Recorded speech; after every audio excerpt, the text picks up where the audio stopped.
Let's look at an example of how we can make a frequency table in Excel. Here we have data on 100 employees. We've got their employee ID, the number of hours they usually work, how many years of education, their income, etc. Let's try grouping them by education and figuring out what's the distribution of people's education here. So we're going to make a frequency table and we're going to try to figure out what groupings will make the most sense. So to make a frequency table, click anywhere in the table that we have going here, and we're going to go into table, and we're going to summarize it with a pivot table. So I click on summarize with pivot table, and first of all, it wants to find out, ooh, is this the right data that we're looking at? And yes, it is. It's table 1, and it's got that green line around it that indicates that that's the data we're using. We want to use an existing worksheet. A new worksheet would be these tabs down here. We want to keep it on this first tab. So we're going to choose existing worksheet. And let's put the upper left-hand corner, say here in I3. We press OK. And now we get the pivot table builder. And we're going to be looking at education. So we click on education, and it goes into our values there. And the default value is sum, but we don't want the default value sum. So let's click on that and then right click on it, and we're going to change the field settings. So click on field settings, and instead of sum, we want to count. We want to count how many people are going to be in each group. So I click on count, press OK. And so the count of people with education is 100. Well, we've got to divide them up into different rows. So go up to education and click and drag on that down into rows. Bring it down into rows here. And there we've got a number of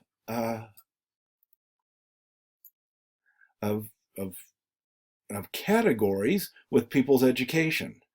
And there's one person that has an 8th grade education, 2 that have a 10th grade, 8 with the 11th, 1 almost finished high school, 12 graduated from high school, 13 had some college, 14 years, that's traditionally what we say people that graduated from trade school or community college, that's how much education they had. 16 years is graduating from a 4-year college, and 18 is typically assigned to the value of people that have a master's degree. So that's a pretty good frequency distribution, but that's an awful lot of categories. Let's reduce these categories to something smaller. So I'm going to click in this table here. So now I've selected a cell there. I'm going to right click, and I'm going to go to group and outline. And I want to go to group. And it says starting at 8, ending at 18, and I want to go by 1. Let's do it by 2. So let's type in 2. And we don't want 18 to go into the last group. We want it to be in its own group. So I'm going to put ending at 20. So that'll give a whole separate group for 18. So I press OK. And now we have people that have a junior high education up to 10th grade, 10th to 12th grade, 12th high school graduate, some college. We've got a nice group of categories here. But there's a problem, is that there's an ambiguity. If somebody went up to the 10th grade, which one are they in? Which category are they in? Are they in this category or this category? Well, the way that Excel does this is that when it says 8 to 10, it really means 8 to 9.999999 and not quite 10. So to remove that ambiguity, we're going to change that. We could, let me get this out of the way so I can see what we're going to change. I'm going to change this from 8 to a little less than 10. Now, traditionally, when we talk about education, we do it in half years. So I'm going to change it from 8 to 9.5.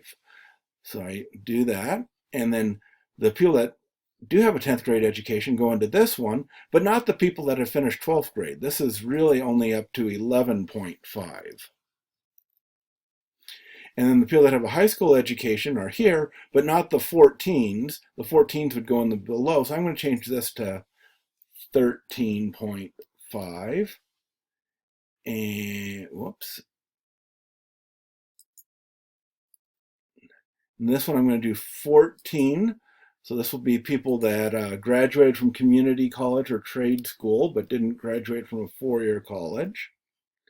And then the 16 to 18 will be people that graduated from college, but didn't go to or finish grad school, 17.5. And then 18 to 20, which is really just people that have a master's degree. I'm going to call that 18 plus. And so now we've got some nice categories that reflect accurately how many people in this company have what levels of education. We can see that most of them are high school graduates, but they didn't finish trade school or community college. There's a good number of college graduates and a good number of people who have master's degrees also.